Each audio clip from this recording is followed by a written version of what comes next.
We'll do a race who wants to start the answer, but I'm just going to phrase a question that I think is on the mind of many CEOs that I met around AI, and you'll have your own perspectives and so on. So you'll do with it whatever you want. But the reality is, I think AI is a huge promise, automation or whatever you want to call it, and I think there's probably nobody in the room that would ignore the promise. So I'd like, almost like with the energy discussions, what is the state of AI right now in terms of delivering on the promise? How close are we to nirvana versus it's still a tough struggle? Where are we in that process? You know, it was maybe overhyped at the start, now it's very hot or very warm. Where is the heat, where's the cold? What's the state of affairs? And I'd give it to anyone to start. I'm happy to just do it by row. You want to start? Can I? Yeah? Oh, you want to start? Okay, very good. Gabriela. Hello, everybody. In fact, your questions bring to my mind the fact that a few years ago, everybody talked about big data. Yeah. Big data is here.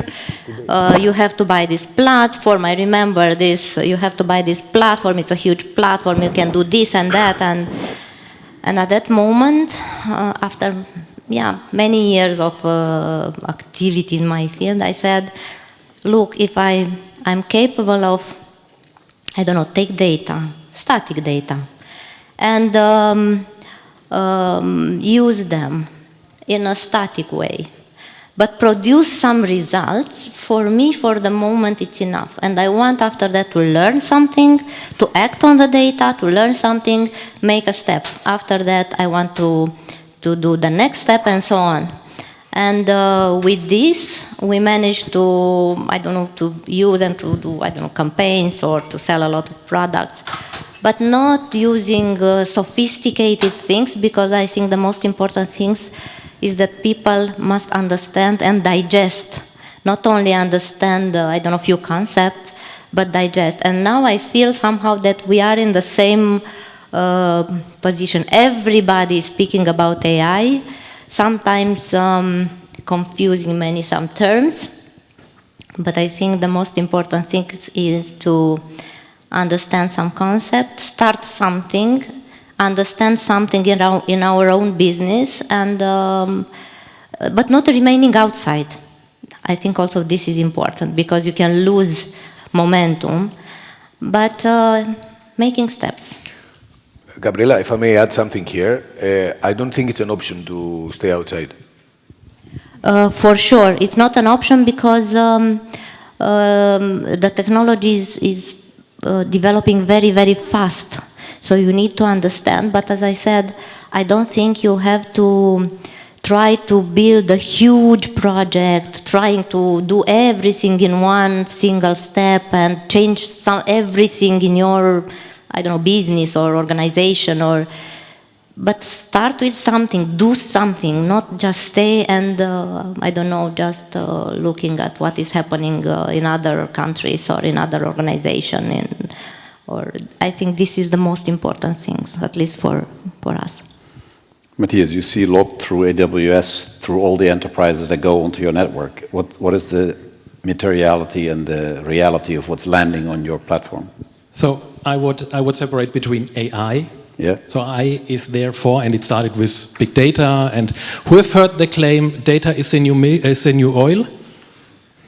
A lot, yes. So, and this term was coined in 2008, and then a lot of companies started to store a lot of data, and so AI is there in a lot of organizations. With generative AI is a bit different. What I observe with generative AI, it's a lot of experimentation. 70% of the experiment fails. Large enterprises are getting more and more disappointed because they are wasting money, but this is innovation happens. What I observe when I work with these enterprises is what they use generative AI for is improving internal efficiency. And this is how internet technology was used in the late 90s as well, increasing internal efficiency. And what do these organizations try to do? Write faster emails, create PowerPoints faster. So we are getting more emails, more PowerPoints. Is this really what we want with generative AI? I don't think so. And what are people going to do when It's faster to write emails and create PowerPoints. More meetings? So this is what I currently observe a lot. We need to improve internal efficiency, but I'm really looking for organizations pivoting their current business model, or what we're going to see is generative AI native businesses emerge. So Amazon was founded in 1995 as an online bookstore. So we started as a digital native business, and we're going to see generative AI native businesses emerge. And I can just encourage everyone to pivot your business model and try to create new generative AI native business models. May I say something here? What I find fascinating about AI is that whatever you can imagine is done already. I mean, you know, somebody's working on it. And you know, to that question, what can I do in my business, you know, to start embedding AI in it? I think the answers are coming if we ask ourselves, how can we rethink the services we are selling? How can we rethink the customer experience? And even if we, in this rethinking process, we think of something crazy, if at the end of the day it makes sense, then for sure it exists somewhere. I mean, for me, this is what drives me crazy with AI. You know, it's limitless. I don't think that we have seen what is possible with AI, because a lot of organizations that I work with, they try to drive innovation in their meeting room.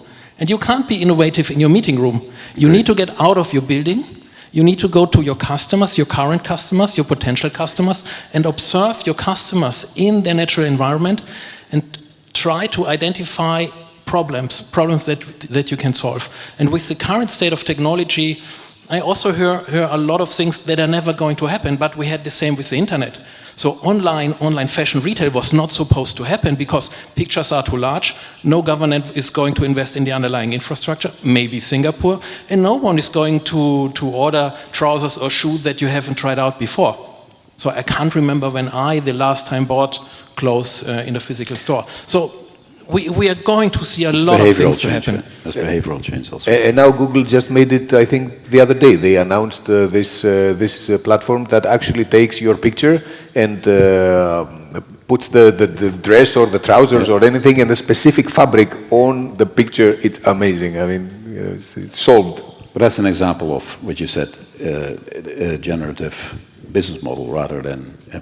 Julia, you want to add to this first? Yeah, because we are discussing about native AI generative businesses, I would add also the fact that the way I see it, the main differentiating points of these kind of businesses compared to the traditional ones are the cost structure, which is quite different because they require less people and more flattened operating costs.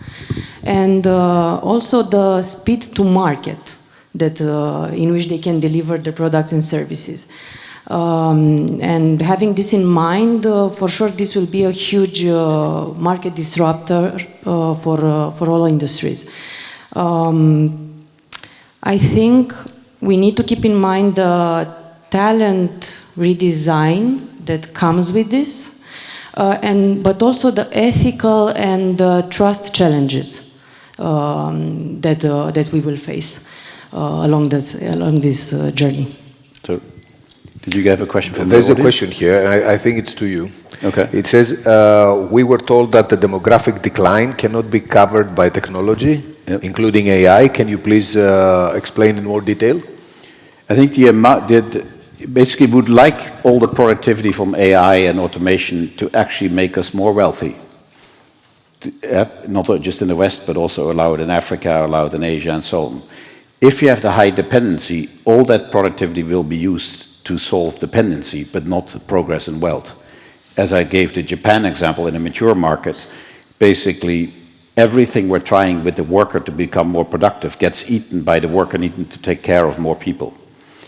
It's helping, so I'm not saying that the automation is not helping, but the automation is, even the AI optimistic scenarios are not good enough to deal with the increased dependency. So I'm not saying it's not helping, but it's not the only solution. And by the way, there's of course the structural issue of, do you actually want a society that's dominated by robots, that there are more robots than children taking care of the elderly? I have that's a moral choice. I'd like to add another question to the discussion. You know, people are saying, like when you took at lean, yeah, when all factories went lean, there was an iconic case. I think it was Toyota. Yeah. When the world went agile, and I'm not talking the software companies now, the tech companies, but there were two banks, DBS and ING, that were the iconic cases. Has the iconic case of AI already emerged? You might have the overview, Matthias, but maybe you two have, you know, have a sense. Who do you look at as the iconic case, where you get your inspiration? So just all think about it. We can also conclude the iconic case doesn't exist yet. So you know, I don't know. So I would look at this short term and on the long run, maybe a little bit. Short term, because we are a very young business, just 1 year of activity, as you said. We started this year, as I said, with some very specific use cases in order to be more efficient. In care center, you can start, I don't know, do call summary instead of letting people take call summary. You can use AI to do this. You can use speech to text in order to have the conversation written and registered, and you can analyze after that the quality of each call. Later on, you can do a next step in order to analyze, to do the sentiment analysis and analyze even more the quality of your services to customers. In IT, we started with two use cases. So the developers doesn't like to write documentation, so we started with this, to use AI to write documentation for code and for code review. And later on also we want to use for testing. So this is for this year, next year, very short term, to start with something. For later, we are not try to follow, I don't know, an iconic case in a bank, but we are trying to imagine the future, because not only in banking, but also in, I don't know, retail, because the whole e-commerce will change with this AI. And we want to look at that part, and we are trying now to imagine if UX will be the same in the future or not, because I think Gartner said that in 2028 we will have 15 billion customer bots, so these agents that will act on behalf of humans in order to choose on behalf of human beings, of consumers, our customers. And we are trying to imagine how our website should look like before. This means that our website should be different. Now they are designed for humans, but these agents, these virtual agents, they will have a different look on this our websites and any business website. This is one.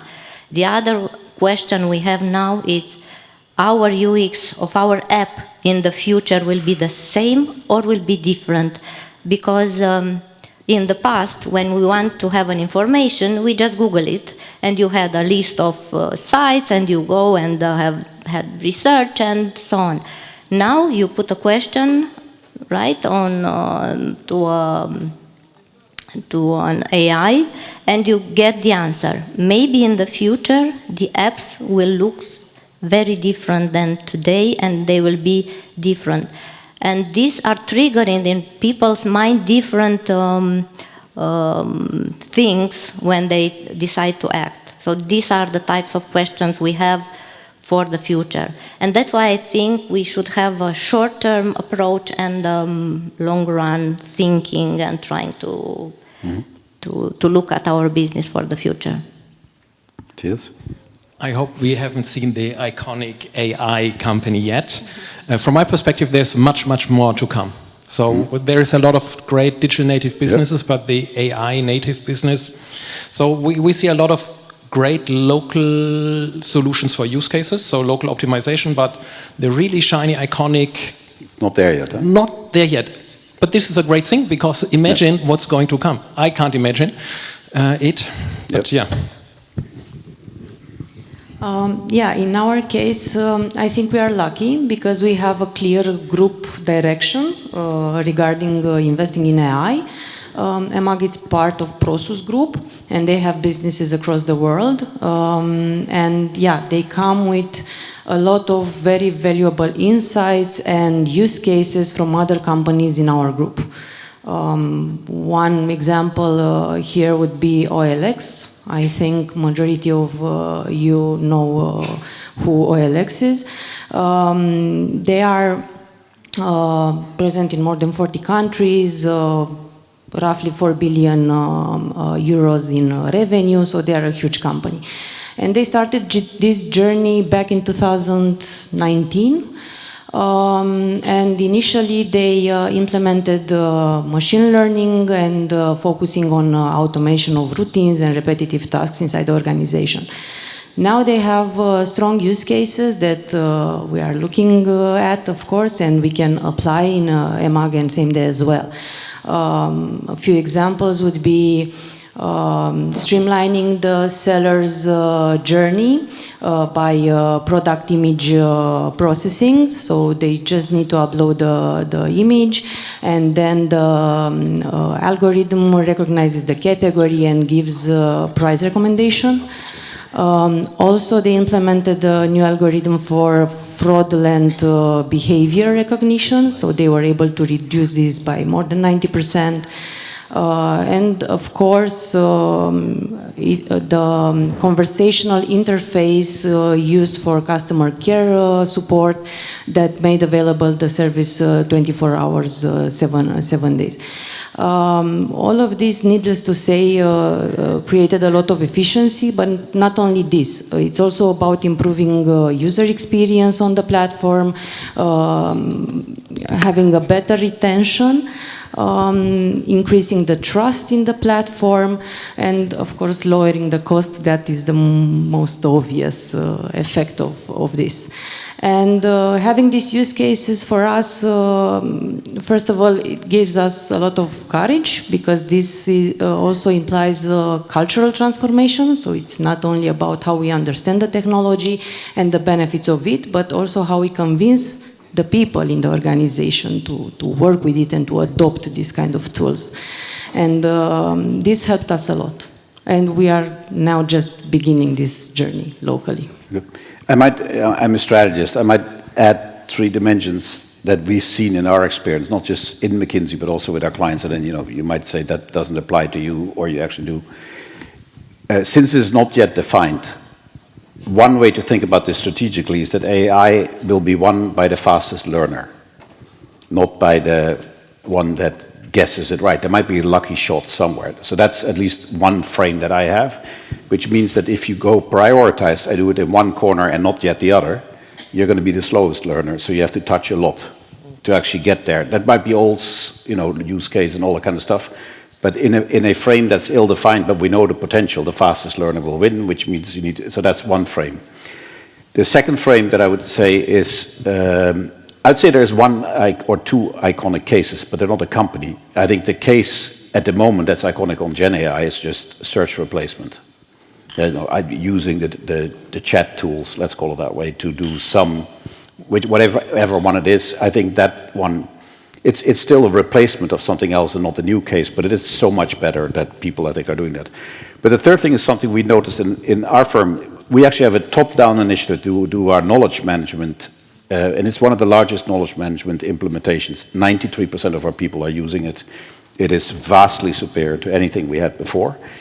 But on the back of that, they can code in that solution also and so on. Our young people have coded 11,000 agents. And we didn't know that until 6 weeks ago. And so it could also be that the iconic case develops bottom up. Where somebody, and I don't know, it might be wrong, but just maybe it's an interesting frame for you 3 to reflect. Does this make sense? Fastest learner. There is one out there which is the application, and then, bottom up might be, I heard the top down on your thing also, so it's both. That knowledge management system with us is top down. but the agents are going bottom up, and they do some spectacular things, like spectacular. I don't think I have the answer to Okay. your first question, your first frame, but we started a program in the bank trying to ask our people to learn fast and to, even for people outside the technology area, to understand better and to try to understand what is it about. I think it's very important for them to embrace and to understand the consequences or what will be in the future for us.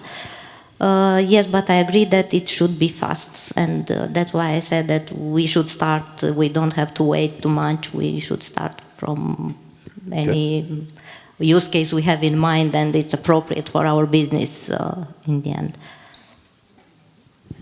So I agree on the fastest experimenter is going to win.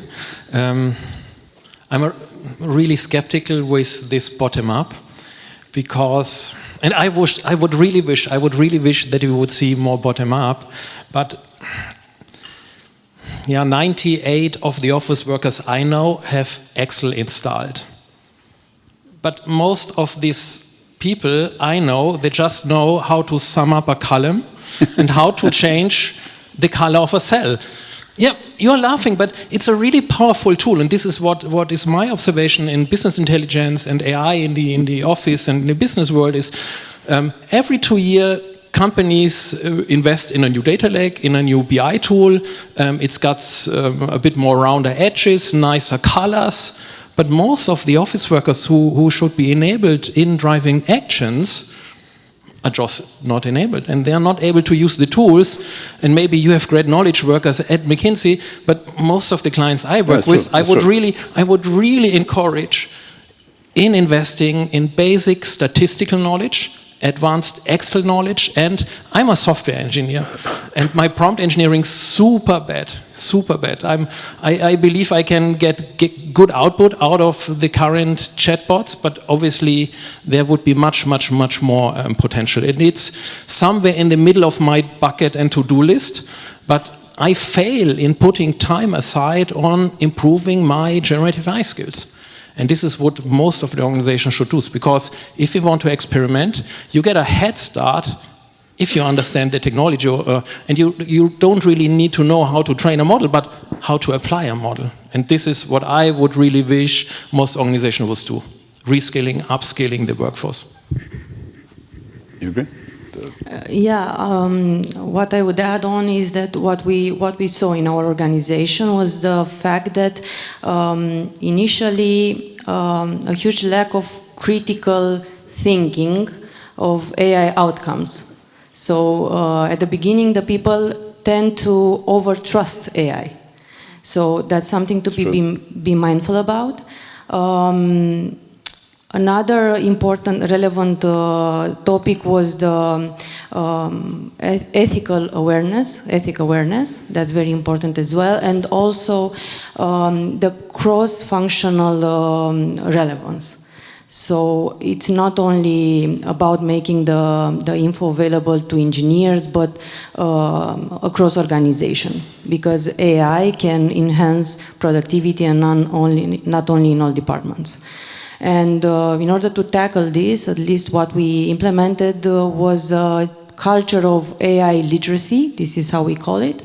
And we inserted into all our learning and development programs AI information and knowledge.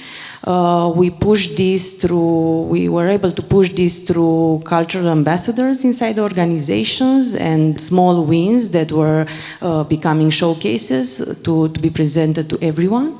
And also we focused on training the people to partner with AI, not to fear AI, because that was a main challenge. So here's a question from the audience. Yeah, I have an interesting question here, but before that I would like to say that one of the greatest values of a community like ours is that you can, because you talked about educating ourselves and our people, and you can reach out to each other. And there are many colleagues of ours, because we did it as a team in the club, many colleagues among us who have the knowledge. and then only then we realize how much we are missing. So just a parenthesis. The question here is, in the AI era, which industries would be heavily affected by 2030? What would be the new skill set for the future employees? Of course, that's $1 million question. I mean, if we knew that, we would short these companies and we would make money. But I'm just saying, you know, is there anything that comes to mind? So this one, we did a quite extensive analysis. We mapped basically all tasks in the world, which are like 2,000 tasks, times the automation potential, and then just apply by industry. Most industries are at least able, with current technology, to basically replace 30% of the tasks. Many can go all the way up to 70% with current technology. If you add technology of humanoid robots and all that kind of stuff, which is also AI-driven, platform-driven, you can go to much higher numbers. The question, I think, then what that means for humanity and jobs is twofold. One is, what are we going to do with the productive capacity that we're going to get? And there's a classical framing of that, which I think Mark Carney, the current Prime Minister of Canada, said first when he was central banker. He basically said it's called the stonemason problem. We basically say we can fire half the stonemasons and replace them by robots and build the same houses and offices. Or we give every stonemason a robot and they will produce 2 or 3 times the houses at higher quality, more space, and humanity will basically advance. And the task will be different. So the robot will do the standard stuff and the difficult stuff will be done, the interpretation stuff will be done for that. If you're in the second case, you could make an argument that both in the hybrid physical AI world, but also in the full AI world, that the task of a human will become basically to do the stuff that the AI can't do, plus orchestrating the AI. And then I think a very interesting question is, this is actually what I'm starting to think about my kids even, is to say, you got to be moving away from being an employee to be an AI owner. So you should own the robot and not have a company own the robot and then just be the attachment to the robot. You own the robot and you do something, or you own the AI new business and they do stuff for you. So I'm not saying this is the answer, but all industries, 50% of the world's cost is transaction cost. It can go to 0 if we get it right. 50%. It should evaporate. Nobody wants to do it. But here's a very interesting case. I had thought that one of the professions, and maybe some of you in the room are lawyers, that the paralegal will be the first job that will be killed. I actually was with a group of paralegals, and one woman, when I said, what do you think? What do you do every day? This one had a very high number of automation, basically looking for the things. And said, so are you not afraid that your job will be like gone in a few seconds or a few months or a few years? And said, no, AI will give my job back. And that I found very interesting. So what did that person say? That person said, basically, all this stupid stuff that I'm doing in the weekends at 12 o'clock at night and whatever, after I gave my children food and all that kind of stuff, to do this stupid searching of old cases, I can automate like this. And I can spend my time with the clients to get them ready to argue the case. And I actually can spend time with my kids, and I will have my weekend back. This thing will make my job viable and better. And I think we can be in the stonemason problem, it will fire us, or it's what has always happened. We said agriculture is killed by industry, so then we don't have jobs. No, we have industry. Then you got knowledge workers, then you got service workers. I actually think these AI orchestration owning jobs are going to be great jobs, because the stupid stuff will be first done by the AI. Now, it will do some smart stuff also, and it will humiliate us in certain areas. But in certain areas, we will humiliate AI. And I'll just say one thing which I find optimistic. Nobody is watching chess between 2 AI computers. Nobody is watching AI art. At the end, humanity cares only by one thing, is the human story. So let's not get too pessimistic about this thing. It is going to be a huge transformation. But I think we need to make choices whether we have the stonemason problem one way or the other way. Then do we become AI orchestrators and owners? But I don't think there's a difference. All industries will be affected. In one place it will be the call center, in another one it will be the carrying of the stuff, in other ones it will be the administrative work, coding is probably one of the other iconic cases, if you want. It's not one company, but coding is changing completely at the moment. So I think we need to do it in a good way. And I think our conversation should be as much as what are we going to do with all the potential, rather than, who are we going to fire? Okay. May I add an anecdote? So earlier this year I had a similar event, but just German CIOs, and I spoke to a CIO of a very traditional German manufacturing company, very rural organization in the middle of nowhere. And this CIO said that generative AI is the first technology that the older people in his organization embraced. Yes. Because for them it made a lot of things, communication in English, translation in English, understand certain things, get things explained, research some things, much, much, much, much easier. And this is a very positive effect. Yeah. It's free. And it's just then the critical question is, which tool do your people use? The tools that you provide as an organization plus your data, or do they use any tool that is available on the internet? And probably they are going to use the tools that are going to use in the private time. And so you need to provide really great user experience, really great tools, so that they use your tools and not the tools that you use privately. Any reaction from your side? Otherwise, I go to the next question. But I would only add that for sure it's clear that we need to make sure that we use AI to serve the human goals, so not the other way around.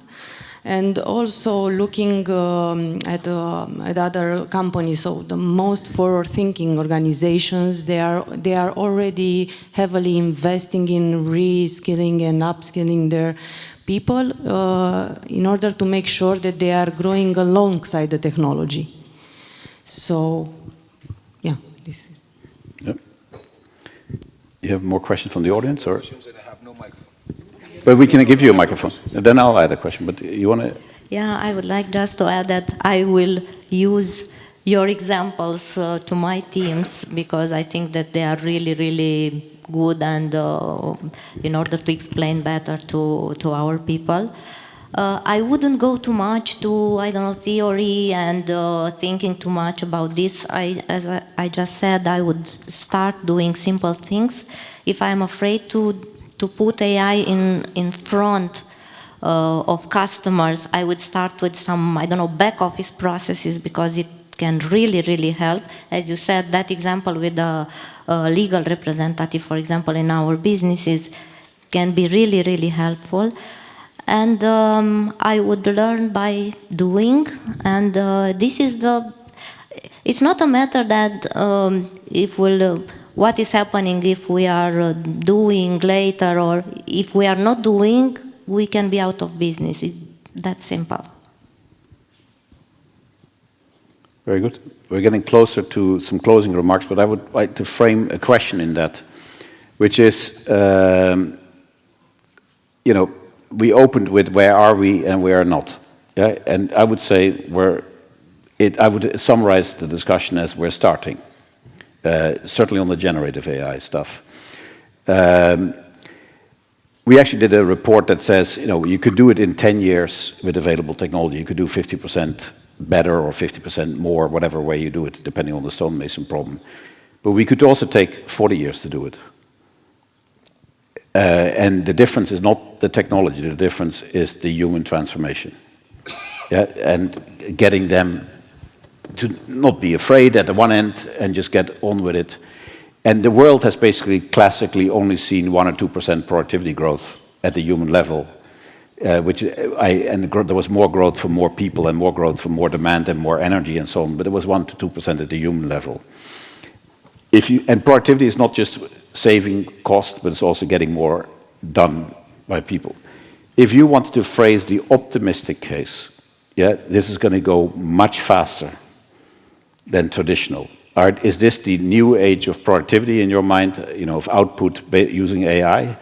Or are we when we sit here in 5 or 10 years and say, shit, this went slower than we thought? Like, where are we in the curve? Is this, the struggle in the beginning and then lift off? So how do you feel about that? Let's start with Julia this time. I think we are past testing, that's for sure, but I believe we are not yet in the full maturity era in terms of this technology. The way we see it, if an organization will not incorporate AI as a strategic pillar in their plans, probably they will, in the medium to long term, they will struggle standing. Yep. Matthias? So I'm really confident. So we will see different things. So I guess most of the use cases we currently believe in might be nice, but we haven't seen the really cool, bold stuff yet. When I just think 1995 to 2005, what we have seen there, this was insane. And then I'm really curious because then in 2008, we got the iPhone.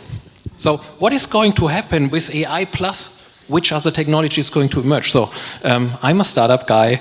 I'm really confident. I'm really curious, and I'm really looking forward to a bold future. Yep. I think it will happen fast, not slow. And I think we will, as I said, learn by doing. But I don't think that it will take 40 years. It will happen fast. Yeah, I'll add one thing from my side, and then you check whether the audience has one more question. But I think the one place that I also am very optimistic on speed is what you see with the robots. If you see, now I think at Tesla in Optimus, there's like 100 robots in parallel learning. One was doing scrambled eggs, the other one was putting the trash in the bin. And at night they cross, so the one that learned to scramble eggs basically teaches the other one overnight how to do it. That is at an exponential curve. I've seen nothing like it. And the humanoid robot is ideally made for a human environment because everything in our environment is made for humanoids. Because that's us. Our form factor is what we've built the tables for, we built the bottles for. So if you make something that has the real world stuff in there, and I think we are, with Gen AI, exploring a lot of the knowledge work, but a lot of the physical work. And by the way, some other knowledge work is actually better done with a human form factor. So I think one of the breakthroughs will be that it will not all sit behind the screen, but it actually will have a physical articulation.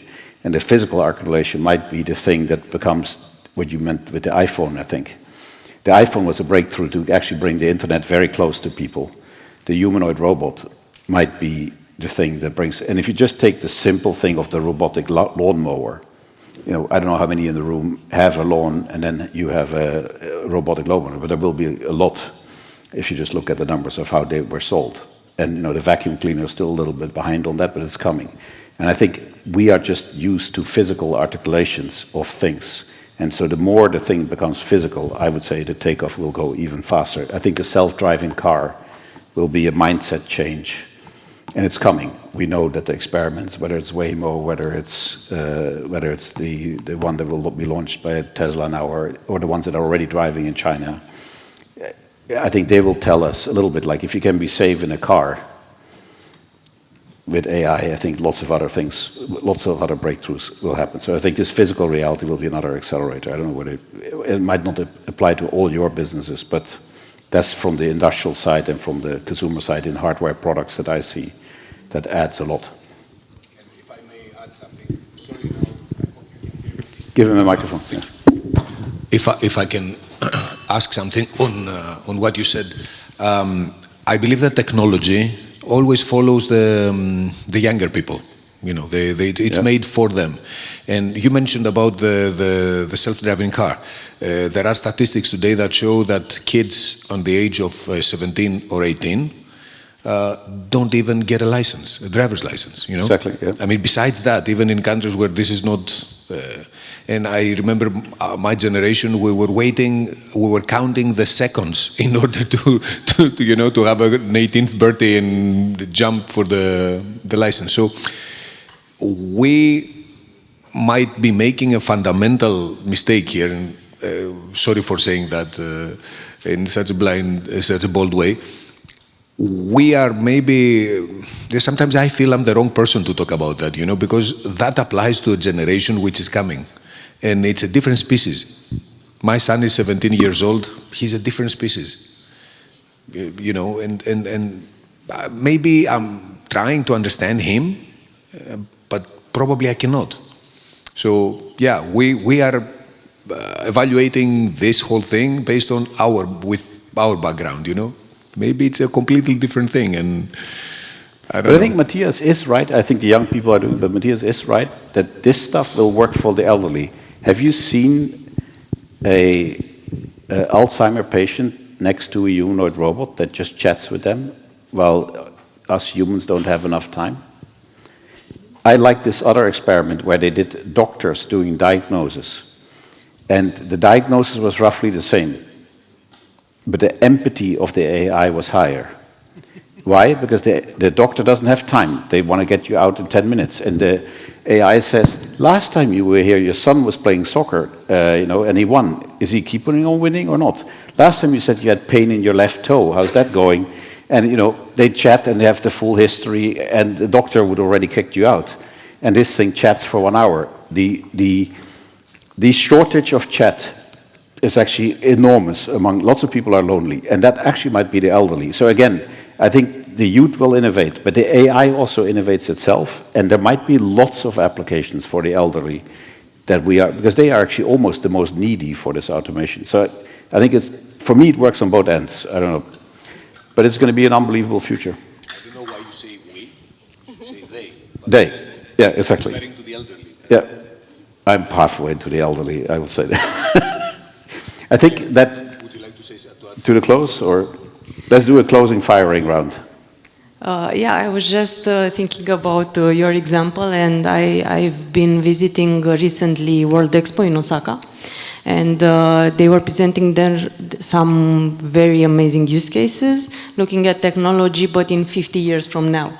And for this particular case, the showcase was how the technology will be able to move actually the consciousness of a human being into a robot. And yeah, that was, to witness that now can be a bit mind-blowing, but I think that these guys are onto something. So it doesn't seem to be such an unforeseeable future. Gabriela? I totally agree with this, looking at the elderly people, because in the bank we decided to look at parents, let's say older parents, because they became more and more vulnerable, and we started with something and we want to go that direction because for kids, everybody, all the banks already decided to go there and to build something for kids, but we said let's build something for our parents because they need something, and it was really appreciated. It's just at the beginning, but I really think that this area, it's really very important. Matthias, is on that? So I hope the chat might help the elderly people, but I would prefer that the doctors have more time because AI is doing a lot of their stuff in the background. Totally agree. Totally agree. I think AI will be good for us. I hope that that's what this panel conveyed. Thank you.